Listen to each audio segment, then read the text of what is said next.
In response to that tragedy, emergency service personnel came together and continue to come together to show support for each other and to demonstrate that what we do really matters. It's that level of support that enables all of us to do what we do every day. It's the support of this whole family that enables the paramedics in our small towns to respond to a pager at 3 in the morning in a blizzard to go help a neighbor. It's the support of this family that enables our firefighters to enter a burning building to rescue those inside. It's the support of this family that enables a police officer to enter a high-risk scene and make it safe for the rest of us. It's the support of this family that enables our border service personnel to approach a suspicious vehicle and keep our country safe. And it was the support of the emergency services that made it possible for the men and women in the New York City Fire Department, EMS, police, Port Authority, and others to approach the World Trade Center to aid those trapped and injured inside. And as we gather here today to remember those lost on September 11th, we renew those bonds and strengthen the support that we offer each other on a daily basis. Today we stand shoulder to shoulder in remembrance across our agencies,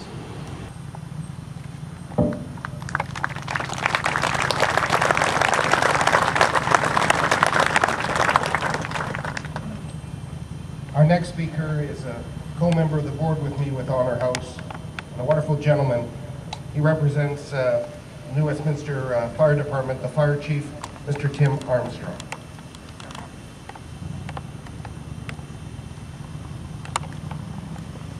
First responders, humbled when I reflect back as I'm standing on the roof of Fire Station 1010, looking out at the devastation after Ground Zero shortly after the attacks on the World Trade Center. Proud to be part of a family of firefighters that has no borders. Proud to be part of a culture of pride and professionalism that puts others before themselves. And proud to be part of an organization that gives back on a daily basis. This event was a tragic loss to the first responder community, in addition to all innocent victims that perished 10 years ago. I think we can safely say, and I can speak for all firefighters across our country, that we all reached out in our own special ways to our brothers and sisters and fellow first responders, as well as their families, to help in any way we could. Whether this help was during the rescue operations or just reaching out to families and friends, showing the unity and the border between our two countries is just a geographical line. The truth is, we are all brothers and sisters from the same family. We will always stand side by side and support each other as families do in times of crisis. Please know we will never forget the heroes of 9/11. You can always count on us to be there in your time of need. Thank you for the opportunity to speak and pay respect to the victims. Those words mean a lot, especially children with common mother.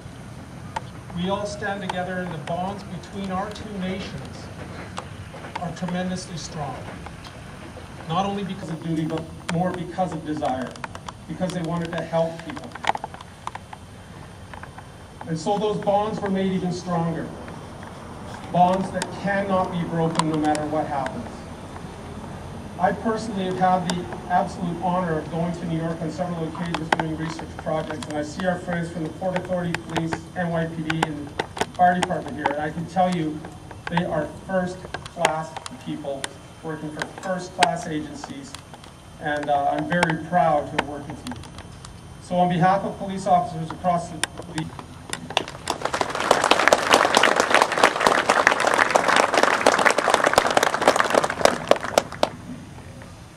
Our next speaker is a friend to all Canadians, especially British Columbians. She represents the government of the here. Thank you very much.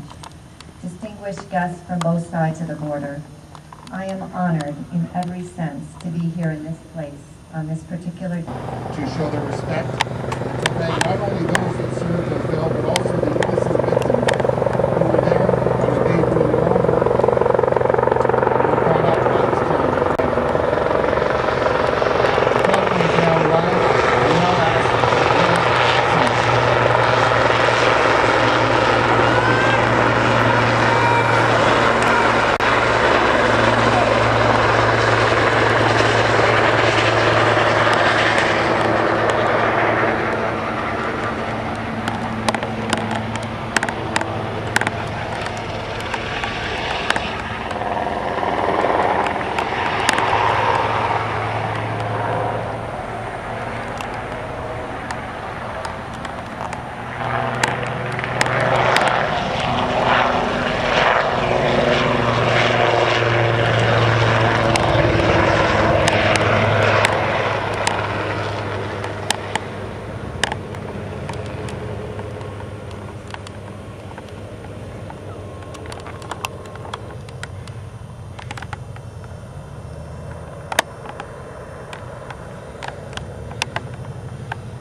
those who perished forever be a blessing. I'd now like to call upon MLA Joan McIntyre from West Vancouver Sea to Sky Country, representing the province of British Columbia. Joan.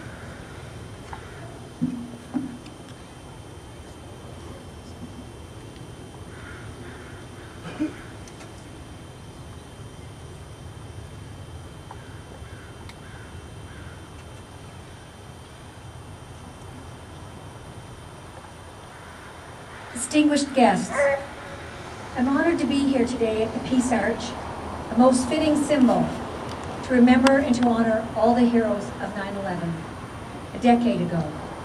The first responders, many of whom made the ultimate sacrifice, losing their lives in an effort to save others.